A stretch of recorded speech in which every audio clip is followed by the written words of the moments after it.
Eh bien, chers frères, voici les annonces de la semaine. C'est donc le 8e dimanche après la Pentecôte et nous faisons la mémoire des saints martyrs.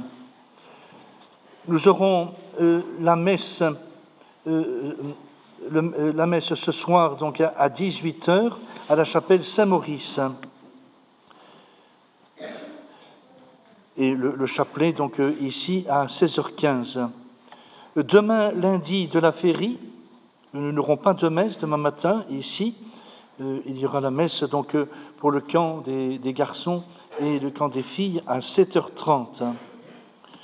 Mardi, Saint-Jean Gualbert Abbé, donc il n'y aura pas de messe non plus ici, mais à 7h30 à Saint-Maurice. Mercredi, Saint-Anaclet, pape et martyr, donc pas de messe ici, mais à 7h30 à Saint-Maurice. Jeudi, Saint-Bonaventure, évêque et docteur de l'Église, messe à 11h ici. Vendredi, Saint-Henri, empereur et confesseur, messe à 8h ici. Et samedi, Notre-Dame du Mont-Carmel, nous n'aurons pas de messe ici, mais à 11h à Saint-Maurice. Et je serai ici pour les confessions de 17h à 19h. Dimanche prochain, 9e après la Pentecôte, nous aurons les messes aux heures habituelles, à 8h à Notre-Dame des Dons, à 10h ici et à 18h à la chapelle Sainte-Anne de la Baule. Surtout ne manquez pas de prendre en sortant le petit feuillet des annonces, parce que pendant ce temps de vacances, il y a beaucoup de changements. D'autre part, je vous rappelle que le samedi 23 juillet,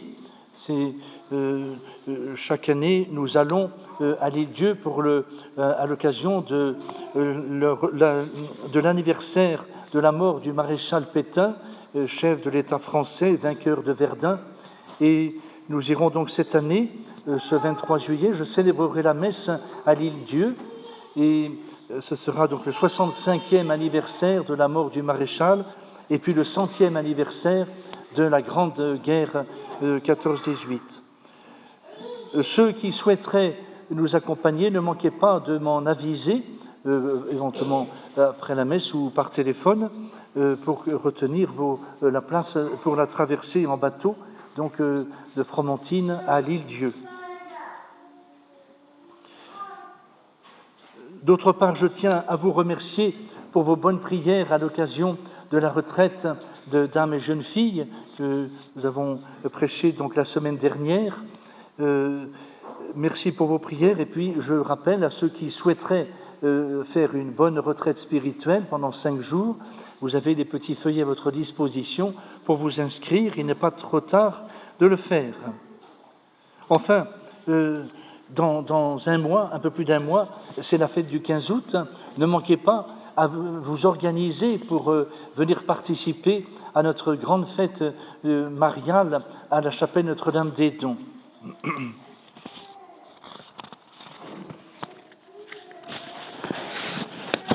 Au nom du Père et du Fils et du Saint-Esprit, ainsi soit-il. Eh bien, chers frères, vous avez entendu Saint Paul, dans son épître, nous rappelle que nous ne devons pas nous conduire selon la chair, mais selon l'esprit. Et Saint Paul insiste beaucoup, et il est tout à fait opportun d'insister sur ce point-là, surtout pendant cette période d'été, avec ce monde complètement déboussolé, ce monde qui se vautre dans les folies de la chair. Eh bien, il est de notre devoir de rappeler l'importance de bien respecter la loi du bon Dieu. Je vous l'ai déjà dit il y a dimanche dernier, mais il est bon de bien veiller sur ce point-là et de vous conduire vraiment en catholique respectueux du temple du Saint-Esprit qui est votre corps. Et il est bon de noter que notre Seigneur, dans l'évangile d'aujourd'hui, dans cette parabole de l'économe infidèle, nous donne une possibilité de réparer, d'expier les mauvaises versations que nous avons pu faire précisément par nos manquements à la loi du bon Dieu. Nous avons gravement offensé le bon Dieu, mais nous avons une possibilité de réparer, de corriger dès ici-bas, et ainsi bien d'éviter le feu du purgatoire. Cela vaut la peine. Et il est bon de noter que, comme l'économe dont parle Jésus, nous avons été nous-mêmes infidèles, en dissipant par le péché les richesses, les talents que le bon Dieu nous avait confiés, en utilisant donc ce que Dieu nous a donné, faisons le bien, et spécialement par nos aumônes, assurons-nous le témoignage que les pauvres rendront à leurs bienfaiteurs au moment où tous nous aurons à rendre compte au divin juge de l'administration des talents qu'il nous avait donnés. Et c'est là un point que nous ne devons pas négliger. Les paroles de notre Seigneur dans l'Évangile sont quelque peu surprenantes. Faites-vous des amis avec les richesses d'iniquité, afin que, une fois morts, vous puissiez être admis dans les demeures éternelles. Voilà les propos de notre Seigneur dans l'Évangile de Saint Luc, chapitre 16, verset 9.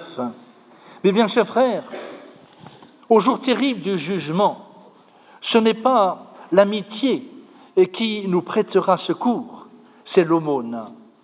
Si l'amitié suffisait à nous aider, l'Évangile aurait dit seulement « faites-vous des amis ».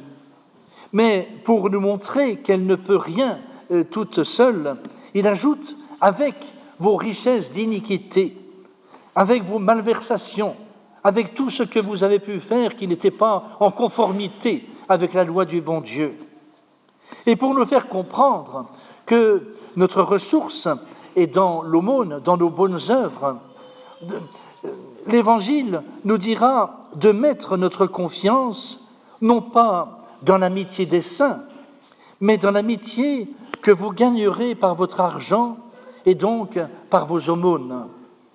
Car celui qui donne aux pauvres prête au Seigneur. C'est ce que nous lisons dans les Proverbes, chapitre 19, verset 17. Et nous n'avons rien à craindre ici, aucune perte. En effet, le centuple nous est assuré dès ici-bas et la vie éternelle après la mort. Vous le voyez donc, ça vaut la peine d'être zélé dans ce domaine. Et le Saint Curé d'Ars a cette formule magnifique, « Les pauvres que vous aurez ainsi secourus seront à la porte de l'enfer pour vous empêcher d'y rentrer. » Vous le voyez donc, tous les avantages que nous tirons de mettre en œuvre cette exhortation que nous fait notre divin Sauveur. Vous serez donc protégés par vos propres actions, par vos aumônes, par votre amour pour vos semblables, par votre pratique de la charité, par vos empressements à secourir ceux qui sont dans le besoin. Et Saint Jean Chrysostome nous dit « Vous avez acquis du bien par de mauvaises voies, employez-le maintenant en de bonnes œuvres. Vous l'avez amassé par vos injustices, répandez-le selon la justice. Et pourquoi donc donnez-vous votre argent avec parcimonie? Ce n'est pas perdre, mais gagner que de semer avec abondance. Ce n'est pas répandre, mais amasser. Après la semence, la moisson. Avec la semence, la multiplication. N'amassez pas afin d'amasser, mais perdez afin de conserver. Prodiguez afin de gagner. Donnez votre argent à celui qui s'est fait pauvre, afin de vous enrichir éternellement. Pratiquez cette usure qui ne vous donnera pas la mort, mais la vie. L'autre usure, celle du monde, mène en enfer. Celle-ci, elle ouvre le paradis. L'une est en effet de l'avarice et l'autre de la vertu. L'une vient de la cruauté et l'autre vient de la charité. Faisons donc ces réflexions, mes bien chers frères, travaillons avec avec ardeur, avec générosité à notre salut, et ne laissons pas échapper les occasions que le temps présent nous offre. On peut, jusqu'au dernier souffle, se réconcilier avec Dieu. Comment cela? En inscrivant, en quelque sorte, le Christ parmi vos héritiers, en lui attribuant une part de votre succession. Donnez-lui un argent qui désormais vous est inutile et dont vous ne serez plus le maître à votre mort. Lui vous donnera un royaume dont vous jouirez à perpétuité. Vous voyez, mes bien chers frères, combien cela vaut la peine de nous conformer aux exhortations qui nous sont faites aujourd'hui. Constituez notre Seigneur héritier de vos biens, car c'est vers lui que vous devez aller. C'est lui qui doit porter le jugement sur tout ce que vous aurez fait ici-bas. Saint Jean Chrysostome ajoute, hélas, il y a des hommes tellement misérables, tellement aveugles, qu'ils refusent de prendre ce parti et aiment mieux distribuer leurs biens, leurs fortunes à des parasites et à des flatteurs, plutôt qu'au Christ même qui leur a fait tant de bien. Peut-il y avoir quelque chose de plus déraisonnable? Voilà la question que pose Saint Jean Chrysostome. Oui, mes bien chers frères, pratiquez l'aumône avec largesse, autant bien sûr que vos obligations familiales ou autres vous le permettent, cela va de soi, mais qu'il y ait une partie de votre bien pour le bon Dieu. Si vous ne faites pas cela, quel salut pouvez-vous espérer? Devant toutes ces considérations, mes bien chers frères, priez, suppliez, rendez-vous propice, celui qui peut seul effacer vos malhonnêtetés. Dès maintenant, nourrissez-le dans ses pauvres, revêtez-le sans relâche, afin de sortir de ce monde avec de bonnes espérances et de jouir dans le ciel des biens éternels. Vous le voyez, mes bien chers frères, voilà une occasion qui nous est donnée, de bien nous conformer à la volonté de Dieu.